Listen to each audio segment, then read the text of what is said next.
And a good Thursday morning to you, Lanny Ford and the G-Man here this morning.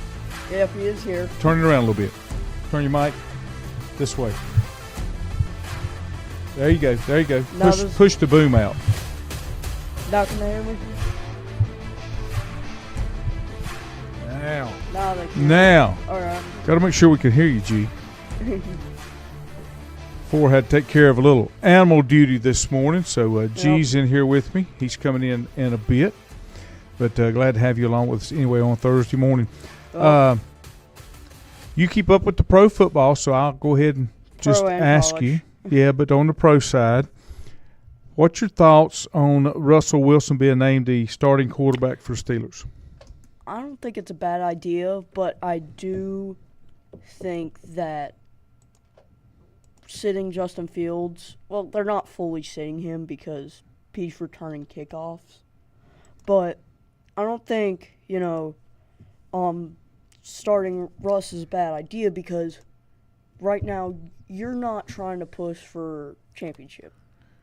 You haven't done it for 17 years. And they can tell that they're not. Like, they won't admit it, but they can tell that they're not. If they were pushing for a championship within the next few years, they would have kept Pickett, I think.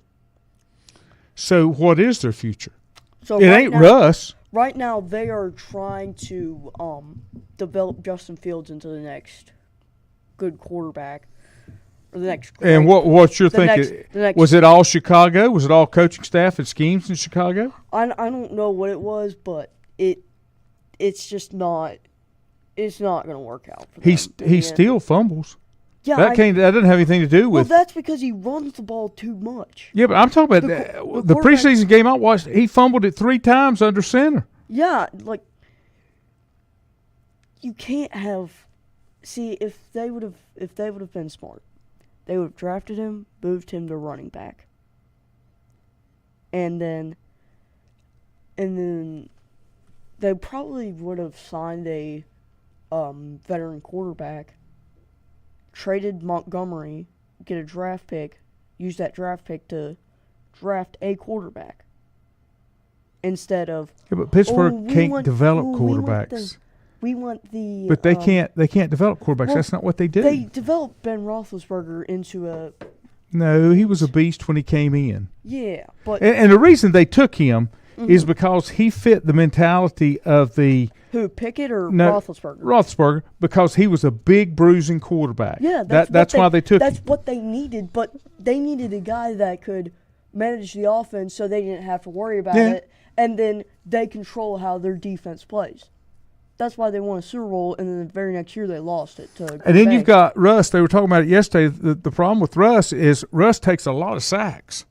Yeah, I know, and he doesn't put up the stats that you need for a Super Bowl team. He's got too many years, too many miles on him. And I mean, I understood it because he was out there and he was cheap, but I didn't really understand the Justin Fields. I didn't understand why they traded Pickett. Me either.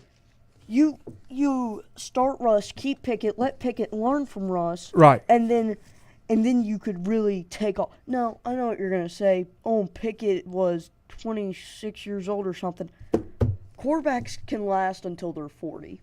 If you don't, you don't abuse your body. 40 to 35. 40 to 35 in that range. Yeah.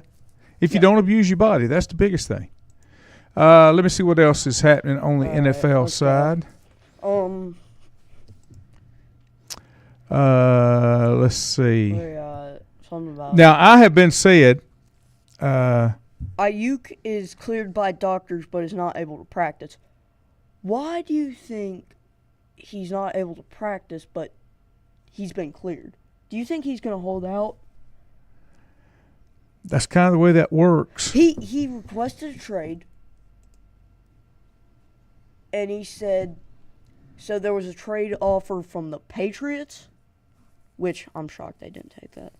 And then there's a offer from the Steelers, and they didn't take that either. Mm-hmm. So I don't know if he's wanting to go to Pittsburgh or but a little bit.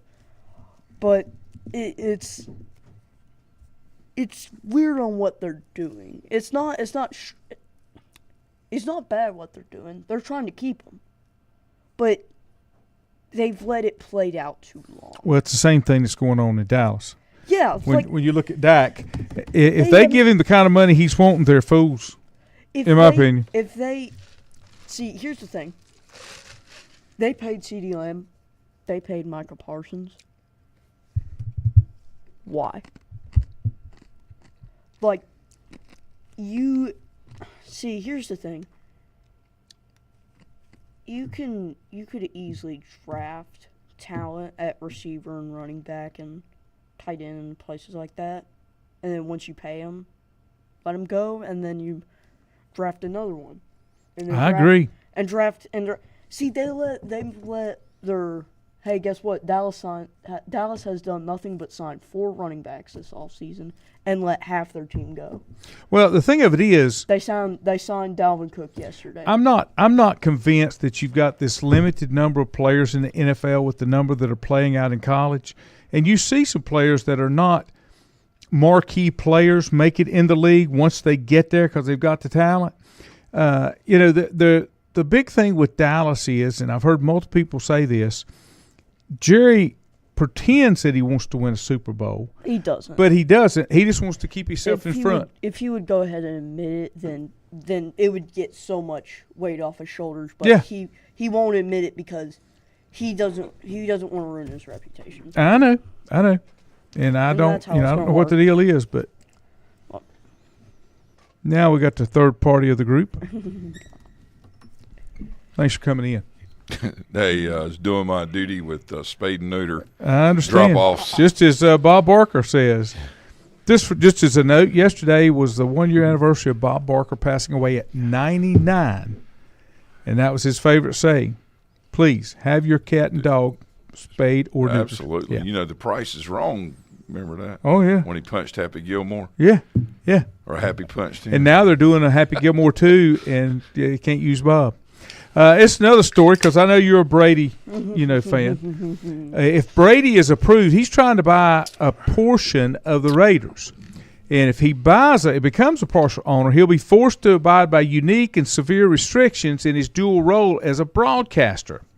Now, what happened, the league confirmed to ESPN that among the restrictions, he would not be permitted to be in another team's facility, would not be permitted to witness practice, and would not be permitted to attend broadcast production meetings, either in person or virtually.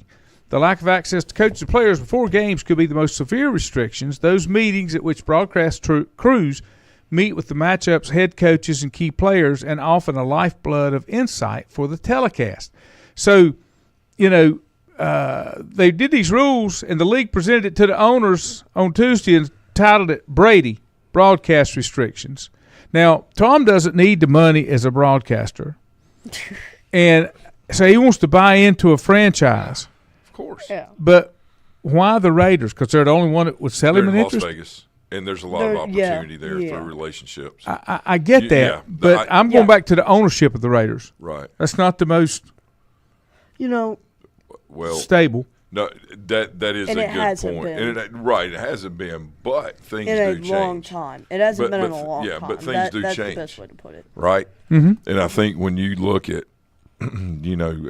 there's a lot of things that will be changing over the next 10 to 12 years in the NFL. And what you have is you're having other investors besides single owners or maybe owners that do like the Steelers with Tepper and maybe give 10%. I say give, they buying 10%, with the Steelers. And, of course, he sold that or left that part and became the Panthers, right? Yesterday's, talking about private equity investors and making, maybe some other forms of investing available will dynamically change. It will change the Players Association as well. Mm-hmm. All of these things are coming down the pipe. The market eventually levels itself out, and these large contracts that you're seeing, while that's what the market is paying, when you have private investors come in, then things start. The valuations go up, and things start leveling out from a cost-effective standpoint. I never say that someone's overpaid. I believe that they get what they get based on what they earn. Now, I may agree or disagree with how much, based on the value of the player, what I see. But that's just an opinion. If you're not an owner, it's just an opinion. Right, Yeah. and that's okay. It keeps us engaged and it makes it fun. I'm certainly not being critical, but Laney, there's a lot of things that are coming down the pipe, and things will be filtered down. You will eventually see private equity ownership going into college sports because of the way things are. I don't know that. I just have a feeling that things will start filtering down through that. Mm-hmm. I also believe that the high school side of things over the next 15 to 20 years, I think you'll go back to where it's scholastic type activities only for certain schools. And then I think you'll see in larger metropolitan areas that certain players will start forming their own teams and going and playing to take the next step. Hold on. So it'll, there's some things coming, and I don't know that. I'm just saying it just appears and feels, that those things are coming. Yeah. So a lot of neat stuff, a lot of good topics to talk about, and I was talking to Keywan McDaniel yesterday, good friend of mine. He's a good dude. He teaches and coaches over at Maiden. I had a chance to spend a couple minutes with him yesterday, and we were talking about the Steelers and Russ and just all of that. And what I told him was, we were talking about, we both agree, we really like the younger generation of players coming through because, and even some of the coaches, like in the NBA with the Boston coach, they're really talking about things that matter to them and what's important, their faith, what they believe, the good gifts and graces they've been bestowed or, they feel they have, and they're trying to share that message of that instead of the messages that we had seen, several years ago, right? So there's a shift going on in some things as well, and I don't know if it's a shift as much as it is just a navigation because things go back and forth, right? But everything like that, it happens as you see young, because now what's happening is you've got a younger demographic that's got money and want to invest in different things. I'll give you another example. We were at the country club last night. We'll go up Wednesday nights. Great deal. If you start looking at the demographics up there, it's starting to change, and the demographic is getting younger. It's younger with kids to where that type of environment used to be older. And it's the same thing you're seeing here. You're starting to see some younger ownership be able to get into the leagues or get a part of it. And I think it's good because it's like anything else. What happens when you do that, you bring a different set of eyes in to help you navigate, evaluate what you're going to do, just like we've talked about in politics. It's always good to have different types of point of view because they bring a different perception of what's going on. Doesn't mean it's right or it's wrong, but it gives you something to think about and at least maybe see if we need to evaluate that further. Yeah, I think, too, there's a premise that, no matter what the age or, especially in the older section of society, that just because they have a lot of life experience that all of their answers or all their solutions are correct. Now, I do think that weighs heavily, right, on the ability to make a decision, especially when you're looking out long term, because you've seen that. Okay, there's no doubt that things evolve and change, especially with the sports. We had Theo Epstein was incredibly young when he managed the Red Sox. He is an anomaly. That takes 30, 40 years of experience to do that. And basically, Ozzie Newsome at the Ravens great was example. another one. Yeah, John Lynch. That's another one. Yeah. It takes a lot of experience and a lot of business savvy. The Red Sox needed someone that had business savvy, where Ozzie Newsome and John Lynch brought in the player side and the professional. What I call the technical side, more so than the financial side. And the great thing about like Ozzie Newsome and John Lynch is they not only saw it from a player standpoint, but they were able to see it from an office personnel standpoint because they had experience, running that part. That's the best of both worlds, okay? And, we hear that word entrepreneur a lot in today's world, that with all the opportunities that are there, the access to money, how, but I say it's easy. It's not easy to get, but it's much more accessible, than it was, 20, 30 years ago, right? And, you have people that do, more people are willing to do things for you because there's more capital out there. Mm-hmm. Yeah. And, the word entrepreneur sometimes is misused with someone that just wants to do, for example, just business. It goes a little deeper, than just doing the business side of things, right? It's got to be, to be a true entrepreneur, you have to be community-based, you have to be, team-focused. Everything. You have to be willing to help others more than they help you. Yeah. And the shift, in what we're seeing with younger people trying to take that lead and take that role, entrepreneurship used to be looked at as I own this and it's mine. Right. And that doesn't work. The win-win balances things out. And that's what we're seeing with a lot of the younger, especially the younger players. NIL will help a lot of people, not just the players, but a lot of people understanding the business side of things and learning, lessons, sometimes maybe really tough lessons early on, but it helps prepare them. So there's some good that comes from that. The problem is that all we hear and most of what we feel about is what we've been taught to do is just look at the greed side of things. That's just human nature. To use words like big oil, big pharma. I mean, these are large industries and large companies, right? They keep the world going, but attaching, things to them, stigmas to, when you have young athletes with zero to little life experience and playing in front of 50,000 or 100,000 people, that does help you grow up quick, but it's not the same as living 25 or 30 years and being married and having kids. It's not. It's different. Life experience is huge. Yes. Yeah. And so I really would like to see the athletes rely more on life experiences, their own and with people that are surrounded by them, instead of just get mine. And that's where Saban and some of the other coaches, are resting right part now. Part of that has come from it's hard to do that because they're not utilizing the proper influences to help them get to that point. Let me take a break. We come back. There's a sticking point that's keeping Brady from getting ownership. It's in committee with the league. Yep. I want to ask you what your thoughts are on that, and we'll do that when we come back. Whether it's a sit-down meal or a call-in for the drive-thru, Brookwood Cafe and Catering is the answer. A variety of meats, vegetables, and desserts cooked daily, or a hot sandwich from the grill, they have what you're looking for to satisfy your taste buds. If you need catering from 5 to 500, Brookwood has you covered as well. Stop by Brookwood Cafe and Catering at 202 Providence Mill Road in Maiden. Don't forget breakfast daily till 11 a.m. Open Tuesday 6 a.m. to 2 p.m., Wednesday through Saturday 6 a.m. till 8 p.m., and Sunday from 7 a.m. to 3 p.m. Call 828-428-8944 to place your order today. If you ask around, you'll find Burke Mortuary has a reputation for excellence and commitment to value. They've built a reputation of trust for more than 35 years. Burke Mortuary is proud to offer personal attention, meaningful tributes, and the area's most affordable prices. They're also proud to offer you beautiful, state-of-the-art facilities. It's the perfect place to honor your loved one. So when choosing a funeral home, the choice is easy.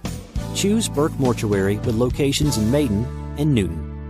Covenant Church began as a vision of just over 100 people in 1984. Since then, Covenant Church has grown and currently located at 2168 Gastonia Highway in Lincoln. The Sunday schedule includes early morning worship at 8:30, Sunday school at 9:45, and morning worship at 10:45. Their ministries extend beyond Sunday. Visit their website at www.covenantchurch.church to see all they have to offer, and better yet, stop by and see for yourself. Covenant Church may be just what you're looking for a new church home. First Federal Savings Bank has been serving Lincoln County since 1940. And as it has been from the beginning, customer service is a priority to First Federal Savings Bank. They want to get to know you by name.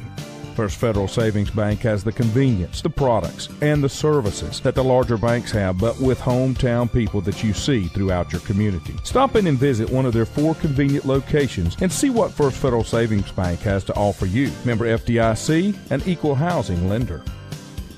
Untangling your headphones, finding the right remote, saying goodbye to your favorite shirt that hasn't fit in 10 years. Why are simple things sometimes so complicated? Thankfully, with Auto Owners, insurance doesn't have to be one of them. Auto Owners works with independent agents who live in your community and answer when you call, so you can worry about more important things, like finding a new favorite shirt. That's simple human sense. Call Mooney Insurance in Maiden or East Lincoln Insurance in Denver or visit mooneyinsurance.com.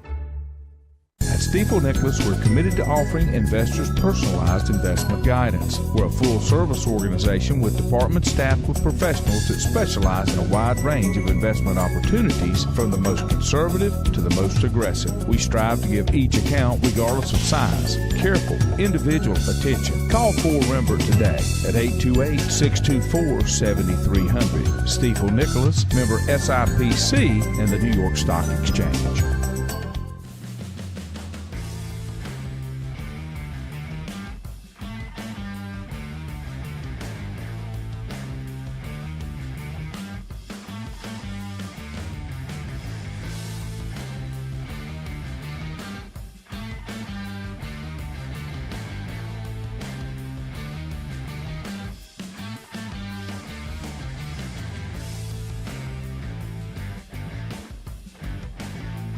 And welcome back, guys. Glad to have you here on a Thursday morning. Let me go back. A couple comments came in while we were at break, and I'm going to get into that. Richie said, who's making more money, Brady? It was the Kelsey brothers it was Kelsey that just signed a $100 million contract for the podcast. Yeah. And then wasn't Brady's contract... Brady's contract, worth $400 million. It was close. I want to say it's $375. I saw that when I scanned through here a minute ago. Because G gets part of that as his agent. Here's where the sticky point's coming from. Okay, owners and league executives have had questions about the selling price of the proposed 10%. Washington Post reported in March that the discounted rate that Brady was due to receive concerned owners, and about the conflicts of interest as an analyst on a major partner's top television team. Now, I get that one. From a discounted basis of selling it, I'm a free market guy. If I want to sell 10% of my business for $20, what they're afraid is it's going to devalue or drive down, but it's not. Just Brady's presence as an owner, regardless of what he puts in, will make it go higher in valuation. Yeah, I see. So his contract was 10 years, $375 million, and he joins it this year. Yeah. Yep. So and the committee, and he's up in the Fox booth. Yeah. With it's going to be he wasn't with Greg Olson. Who was it? That he's up there with. Who's up there with? Who's the play-by-play guy? I can't remember. Olson. Who's up there with Greg Olson? I can't remember. He's taken Olson's place. Yeah. Yeah. So 24 out of 32 teams have to. Once it gets through committee, it's got to clear committee first before it ever goes to the league. Committee, 24 out of 32 teams have to approve it. Would you, if you were an owner, what are your thoughts on a Tom Brady becoming part owner? Or, and I think this will open the door. I think Peyton Manning's made it very clear he would like to become. Yeah, they've got to an owner. Yeah. Mm-hmm. I can't see that any of those type people, because if you go back and you look at when they played, they were level-headed. They made great decisions. You know what I'm saying? Yeah. Really dedicated, committed to the sport. And I don't. I'm trying to think. Is Snoop Dogg an owner somewhere? I mean, I'm more concerned with that. But you take these superstar players that were really iconic to the league and important to the league, and the eyeballs that put on it. I can't understand why any owner would have a problem, regardless of what the entry price was. I'm shocked if any owner would decline Brady, and especially like Peyton Manning. That's what I don't understand how either one of them. If Peyton would go and get like a small portion of, let's say he wanted to let's say the Cardinals, the Saints, or the Saints, yeah, fine. Because he lives in New Orleans now. Right. So let's say if he wanted to take a portion of the Saints. Okay, so tell me which NFL owner is not wanting that. See, that's what I can't understand why there's a pushback. Yeah, so when you have an organization and you have people that sit together, all the owners, okay, the number one priority is to protect the organization, like the entire entity, right? Because one has direct influence and indirect on the other. Of how valuations work and what they do and what they don't do. So, while a lot of times things seem very on the on the up and up, and they look really great, you have to look at the long-term effects. You can work through the short-term issues of things, but you have to look at the long-term risk of letting certain entities buy in, or people, or whatever. From that standpoint. And there's a lot of opportunity that is out there, for these retired players that have such a great influence that helped brand the NFL. When the NFL was not always the greatest thing on the planet. It's kind of like David Stern taking over the NBA. There were some issues. They had, consolidation years earlier with the ABA, kind of like the NFL and the AFL. And, Roger Goodell has taken it to the next level. He's taken it 10 levels up. He's taken it to the top floor of the Empire State Building. I agree. And, he gets booed and all that. That matters not. What matters is him doing his job, which is to take care of the ownership, the best interest of the league, because without taking care of that, there are no players. Right. We all have a role, and we all have a seat at the table at some point, and in some perspective. But you still have levels that you have to go through. And right now, we're seeing a lot of people that traditionally have been in certain spots at the table jumping closer to the next seat at the head of the table, without going through the process. Right. Well, I think with Brady and Manning, the long-term effects of that are much more positive than worrying about, well, he's getting this kind of deal. Well, let me ask you this. I looked up. This is based on Forbes with their current valuation of the NFL teams. Okay, the Raiders are number 6 at $6 billion. Okay, you got Cowboys, Patriots, Rams, Giants, Bears, and Raiders. 6.2. All right, so when you look at that, and here's the other side of it, their breakdown, they take these teams and they break them down into categories.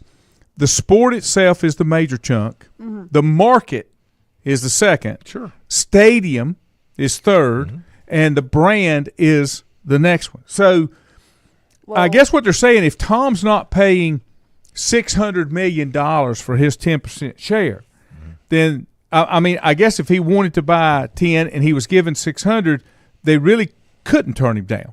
You know what I'm saying? There would be the cause to. But is there not a value to what he brings as person that's the point. Into the ownership That's group? the point. They let him buy it for $350, $400, whatever.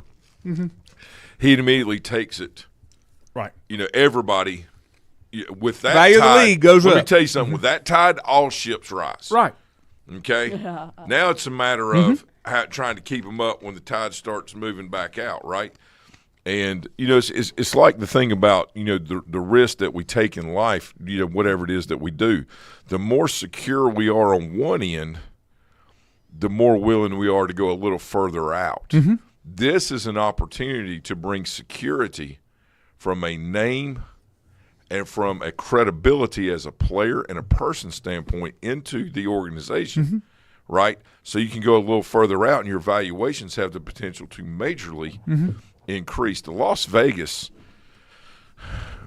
part with the Raiders moving there is a major enhancer of the value of an organization. The league. The league, especially the organization, going from Oakland to Las Vegas, and people say, well, you should never do. There is a difference between Oakland, California, and the things that they offer, and then what Las Vegas offers. It's just different. I got a couple of questions, and we can answer it, and it all falls into what you're saying. Milton said, I don't think the players wanted another player. As an owner, they didn't like Richardson. They didn't like Richardson because he was even more old school mentality. Talking about Jerry Richardson. Yeah. and then my wife said, why do other owners have any say in who owns a part of another team if they have no ownership in that same team? And then Mandy said ego, but you know, to my wife's point, here's the deal, and this is something you and I talk about all the time. Each person that's a part of, or each team that's a part of that entity has a say in how the league itself is handled. Absolutely. And that's why they have a say in who they're going to allow in, if they're going to make a move, if they're going to transfer a team from one town or city to another. So that's why they get a vote. And, you know, like we've talked about, college football, major college football, will not get fixed till they take the same approach. Right. It's just chaos, right? It's a Wild West in college football. But in pro football, to maybe try to answer that's a very good question. Like, why does another team care? Why should they have input? It's kind of like a team. So think of the ownership in the NFL all working together as a team. You are only as stable as your weakest link. Mm-hmm. Therefore, you have investment in it, because when you work from the bottom up in that scenario, it makes valuations of other things increase. Mm-hmm. So it becomes more valuable, there's more quality, there's more value add. So that is why they care about, and they're very careful about, who they let in. Now, the issue is what I believe Mandy had said about ego. Yeah. Those things often, and we see it every day in our lives, whether it be on a local level, a state level, or national level, right? We see where ego comes in, all right, over maybe what is best or what makes the most sense, mm-hmm. right? We've seen it, you know, in businesses and towns all across the country, and, you know, whatever. You know, we see it in sports too. And you know, there's so many factors that go into that, Laney, that they're going to be very careful, but at the same time, you know, it's an exciting time. Mm-hmm. And the thing with Jerry Richardson, there's a lot of people that have opinions this way or that way, and that's fine. But make no mistake that he did a lot of great things for a lot of people. There were a lot of people inside the league, other owners that weighed a lot of support or interest in what he never spit on anybody. That's right. That's okay. Right. And he paid for operations for players' children that had, you know, mm-hmm. that had, you know, pretty bad physical and you know, disabilities or needed help. There are a lot of things that people do that go unnoticed. You know, it's like taking a political figure and, you know, personally us not knowing anything about mm-hmm. them, and then talking about how horrible they are mm-hmm. based on what we see. You know, unless we're there, we really don't know. You know, I have a friend that he passed away a couple of years ago, but his son did work in the Secret Service, and he worked for the Obama administration and the Trumps. And he said, you know, when those people are eating dinner together as a family, he said they're two of the most gracious families that you could ever be around. Mm-hmm. He said they are dynamically different. He said, but what family's not? He said, but not in how they treated people around them. He said all of this stuff that you see, you know, is just, you know, blast, mm-hmm. Good, bad, different, all these things. He said both families very, very kind. Yeah, he said, and this is what he told me. He said it's amazing how different it is when there's no cameras around. Yeah. Right, and so, you know, our perception is our own reality, but is often not the reality. And so, you know, when we see things that people do, then that gives us mm-hmm. cause. Mm-hmm. All right, you know, we see an owner maybe saying something to a fan or mistreating a fan. Mm-hmm. Yeah. Okay, if we hear reports about things, but we don't see it, a lot of times we automatically believe it, but maybe we don't know the whole truth about things, okay? And that's the way with anything in life. And it's very difficult for me to come on here and criticize one owner because people may or may not like what he did, all right? But the fact that owner did things to help people that people didn't know about or weren't supposed mm-hmm. to know about it finally came out because the people he helped told about it. You know, listening to the Secret Service story and that guy's son, mm-hmm. really gave me an opportunity to think about things. You get rid of the clutter that's out Yeah, there. and you Static. know, yeah, and I think we're all that way in an instant gratification world with what we're doing now on Facebook, and of course, I believe that YouTube, things that G's involved in, the post and messages we get, the dynamic, just it doesn't stop. It doesn't stop. And at some point, there's humanity about things, and that's why I never got really upset about the stuff we'd hear about Brady. I'm like, gosh, why does that guy do? We only know what we know, Right. and especially with the younger players, there's a lot that go through getting released that are tremendous athletes, but just had bad luck or just couldn't get healthy. There's a lot to get released that just aren't good enough. There's people drafted for other reasons and because they're good football players like we've seen in the past for maybe, a narrative or political reason. All of these things factor in. And, while we are judgmental and have the right to have an opinion about things, trying to learn as much as we can about the story and about that person's story is the most important part. And that's what I like following about college football, high school kids, middle school, youth league, and then now the younger pro guys. Milton said, like in baseball, the owners hated Mars Shots at Cincinnati. And my wife said, it sure doesn't work that way in business. It doesn't work that way in any other type of business. The person owning or running the entity typically has the only say, but the people who it affects have absolutely no say. That's because the league is not a business. It's not individualized. The owners are not shareholders in the NFL. Is that Kim saying that? Yeah. Okay. Yeah, no, I know what she's saying is she's right for an individual business. Right. Yeah. But the Dallas Cowboys, branding first, we all agree. The order that you gave, branding was last. But we know that that's first. For them, it's branding, field, and then they're it's branding and then everything else, right? It's branding, field, then whatever. It's just like whatever. Stadium, all that, right? But it's Yeah. part of the brand. It's the experience of things, right? When we see a local business that's just one owner, then yes, they have a say-so because that's their business. When you are part of NFL ownership, you're buying into the league. That's correct. And so I think that's the difference of in the whole issue with Brady, and maybe other people coming in. I'm bothered by some of the decisions that the league have made to let people come in, ownership, but yet they would question Brady. You know what I'm saying? Yeah. Because sometimes it's about, well, wait, they're going to buy in and they're going to raise the value of the league by 7% because we're willing to pay X amount of money for this franchise. Well, the thing that it's not just money when you look at a Tom Brady, a Peyton Manning, any of the ones Joe along those Montana. lines, because those people, they bring value in their name and what they can do with helping to run that Correct. organization, the input that they would have Yes, with the they're business organization. people. That's correct. And they're that's- athletes that understand both sides, like a John Lynch. Yes. Understand both sides of it. And someone else that's on NFL.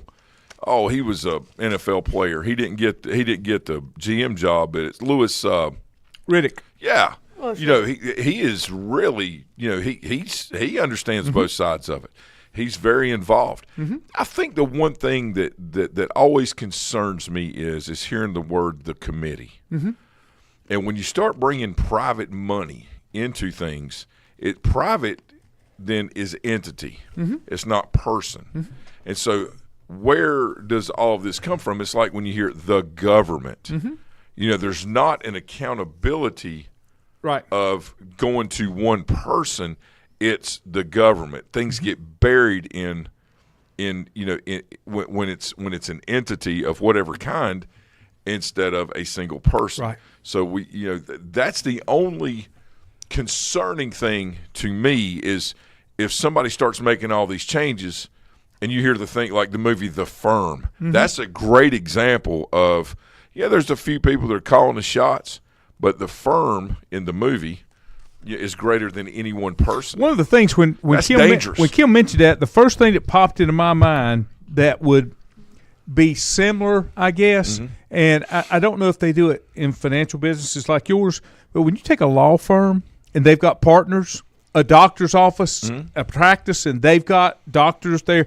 It's the same kind of concept. They don't only have to worry about individually, what am I doing as a member of this firm, but I've got to make sure that I don't damage the firm because that'll have an indirect effect on me. Yeah. So it's kind of the same thing, and I'm assuming that when you've got legal offices and that type of thing that have partners, those partners have equal say. When they let you become a partner, you have a say at the table. So it's kind of the same way. And I would think that just like one of the things about the NFL that I absolutely love is it runs on the majority.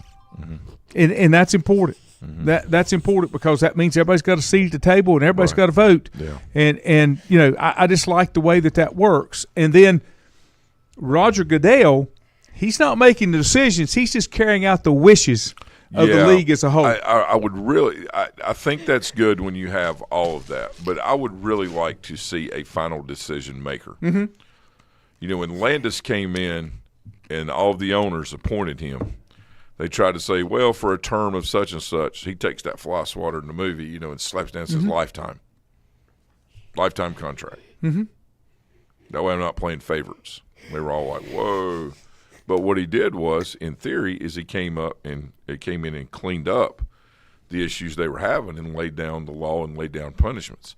Imagine if he had not done what he had done with the suspension for life of those players. You know, as many things have been documented or talked about or reviewed, investigated on that, he still came in and dropped the guillotine. They could never play again. Now, they could go play ball somewhere else, but not in that league. You know, and it was about setting a standard of zero tolerance, which, in theory, immediately started cleaning things up. Well, the other thing that happens when you do that is I think that the owners have given Goodell a certain amount of power to carry out and do. This is what we're looking for as a league. Now you got to figure out how you get that done to meet those standards that we set Kraft, down. you're right. Bob Kraft had Tom Brady. And Goodell still comes in and hands down suspensions and punishments. Speaking of Kraft, Milton said Richardson was railroaded. Kraft walked out of a brothel and no punishment. The problem is it depends on the weight and where you stood inside the league, just like with anything else. Bob Kraft is one of those because of the dynasty had been built with the team, how much it advanced the league. And, you know, I can see that, but I think they thought it was time for Richardson to go. And another thing, honey, that's the way that works. If there's an owner that they'd like to get out and get another ownership group because it's holding the league back. Yeah, or the perception of it. That's what they did with the old owner of the Commanders. Yes. Snyder. Yeah, so there's a lot of things that are behind pushes to do this and pushes to do that.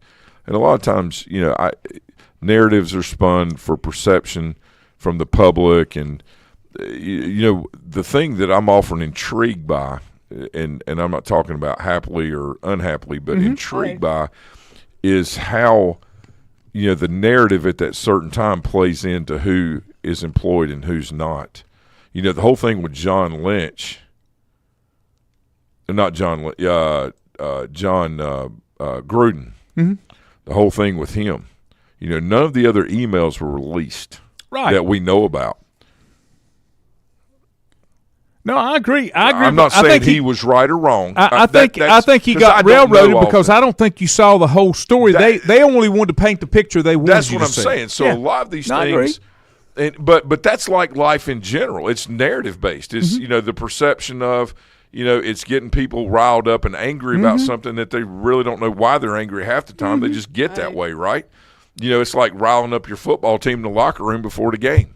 You know, it's not hard, you know, to get them geared up and riled up and rah and let's go get them. You know, it's just human nature, right? That's just human nature.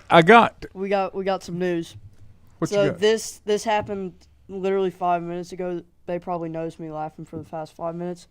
The Patriots have named Jacoby Brissett their starter over Drake May. That's a good move. But here's the deal, and here's why. You know, I don't think it's a bad idea. But Drake May has not played against real NFL defenses yet. Yeah, but he's played against probably like third or fourth strings with the preseason, Right. and then played against ACC. But here's the deal: it's not about Drake May. It's about putting a quarterback out there, Developing Drake let him develop. Because once you make the switch, it's hard to Don't- pull him off the field. can't. Once you made that commitment, so you let Jacoby See, Brissett go out there. They couldn't sit Bo Nix. They knew that they couldn't. See, Right, he had played right. 5 years. Or in 25 years. Well, in those college kids, football. like Dan Patrick said, those quarterbacks and the JT Daniels, It's those guys have different. got 50 games in their college it's career. Different. It's different. It's Yeah. experiences. That's Yeah, why. yeah. That's why I don't like.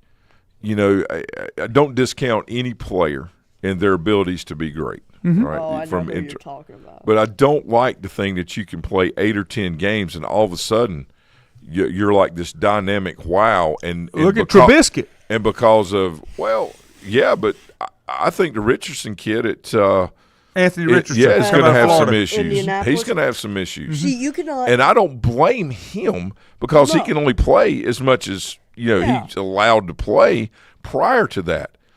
But in order to have success in something, you have to build a baseline and go in steps. Yeah. You just can't ascend and then not expect to get knocked back down. This is what happened. Think of who just got released, Mac Jones. He played one full season at Alabama, even though he was there for 5 years. He had all the pieces in place, different OCs with college and pro experience, the practices, everything.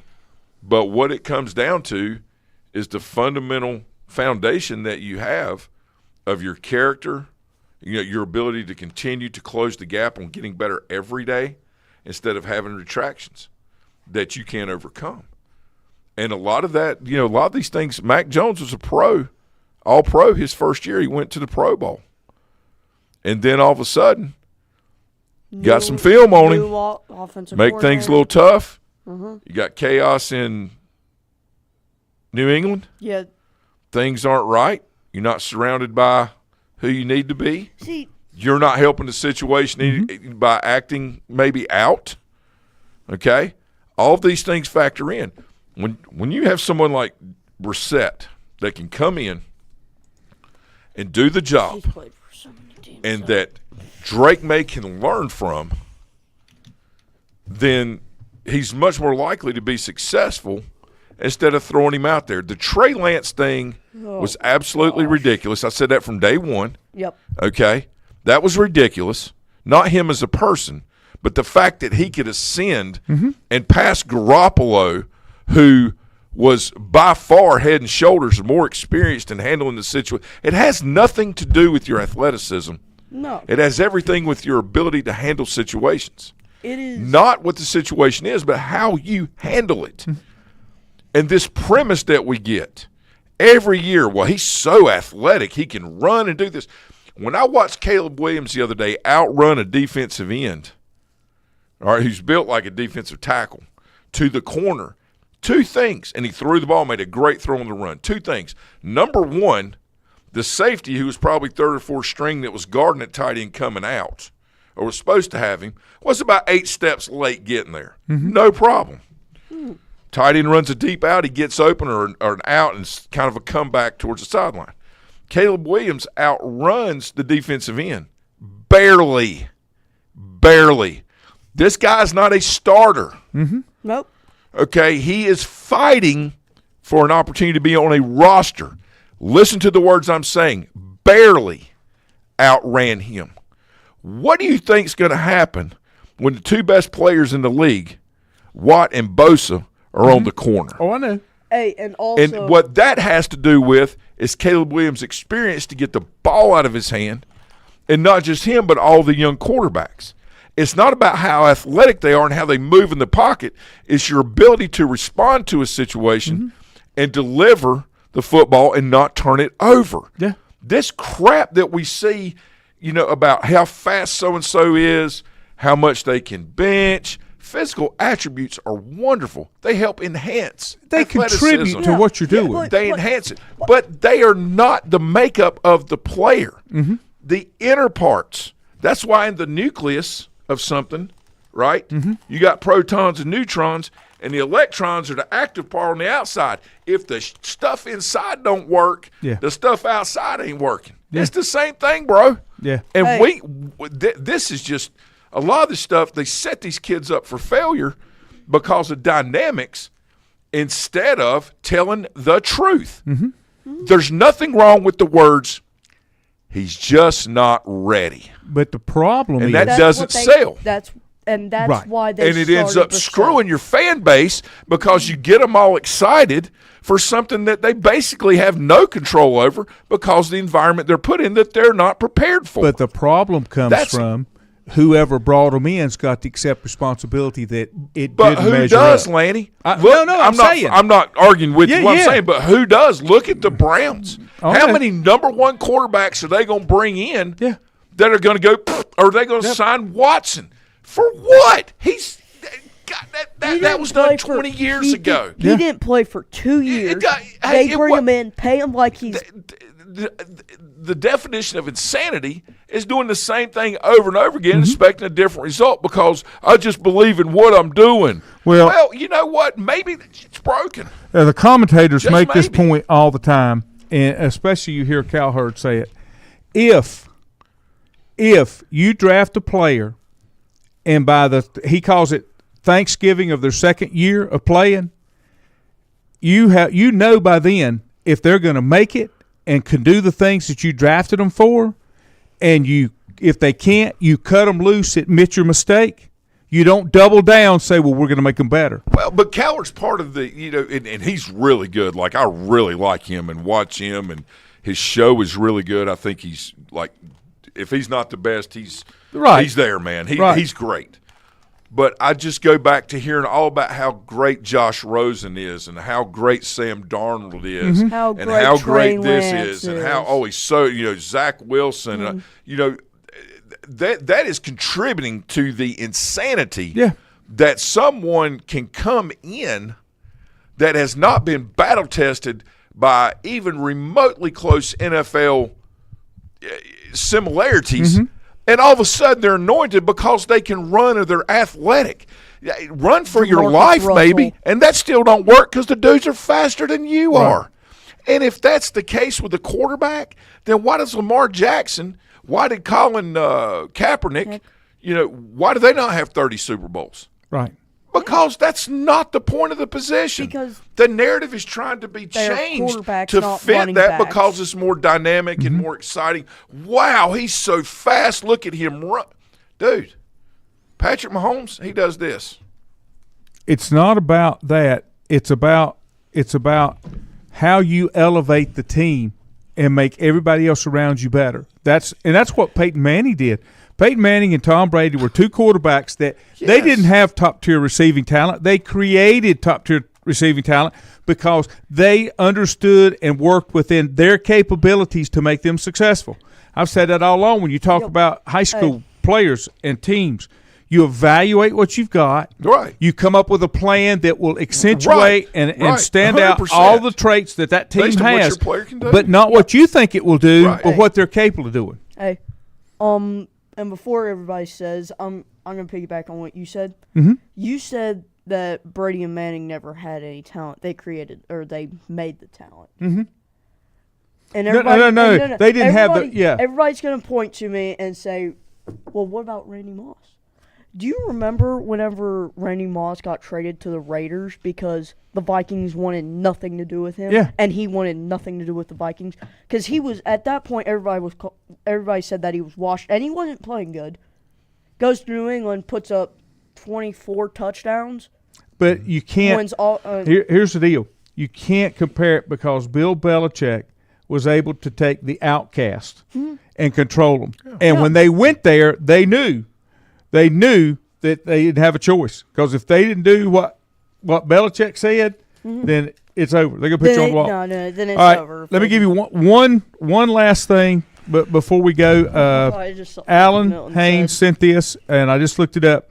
Hickory High School's John Holbrook will play for Coach Davis at the Carolina Tar Heels, and my question is, and I don't know this, but I think that's right. Saw Mike McCree last night at dinner. Yep. Is that his grandson by chance? Yeah, so he's no. Coach McCree's grandson is going to NC State to pitch. NC State to pitch. Okay. Yeah, he's a pitcher. Because I just saw it. Really good athlete. Yeah. Good, if I didn't write it down, I'd forget. But Holbrook, and he signed too with State. So Holbrook, he averaged 14.6 points, 7.4 rebounds, and 1.4 blocks as a senior. He also played varsity golf for 4 years, honor student, played in the band, and a talented billiards player. He'll be a pre-businessman. I mean, nice to see local kids doing well. Well, and it's about opportunity, right? Yeah. We talked last show about, and we touched on consolidation and some of the things. Maddox McCree. Scroll up real quick. And we talked about, the benefits that come from consolidation. Milton said, what's going on with Caleb? Caleb is going to get cut, but it is confirmed he is signed to the practice squad. Milton said, what was going on? I haven't seen that release, but it was likely coming. It had, it was going to happen eventually. Yeah, and that's what we had. The new coach coming in, I guess the perception was, and I haven't talked to Caleb obviously, but I think the perception is that he was drafted by the old regime. Yeah. And that it's like a college coach when he comes in. And there was an article that said they were ready to move on. But I think Juju had mentioned something about, too, that even if they do move on, he's going to get picked up on a 16-man practice team, which we know. And he's hopefully he can get healthy. He's had to battle, ACL, which he came back from, did great. His lower back, just all, and then just stuff off the field. Yeah. It has been just what he's been through is a testament to his character that he's still hanging in there and doing his thing and trying to do it. And we all certainly wish him the best, like we do all the players and all the young players. But it's been a lot for him to go through. Oh yeah, it's been a lot. Thanks for coming in today. Thank you. Have a great weekend. College football starts tonight. There's about 15 games, and 6 games tomorrow night if you're not a high school game, and about a bazillion on Saturday, and a big game on Sunday. LSU. Do what? Mars Hill plays tonight. Yeah, LSU. LSU does. And A&M Sunday night. I think Sunday night's right. And there's a couple NFL games are coming on next week on like Thursday and Friday. Yeah, they'll start. I think are they overseas games? Is that what it is? Yeah, that I don't know. But that's cool. That's cool. Philip. Playing Brazil. Yeah. Yeah. All right, guys. Have a good weekend. See you next week.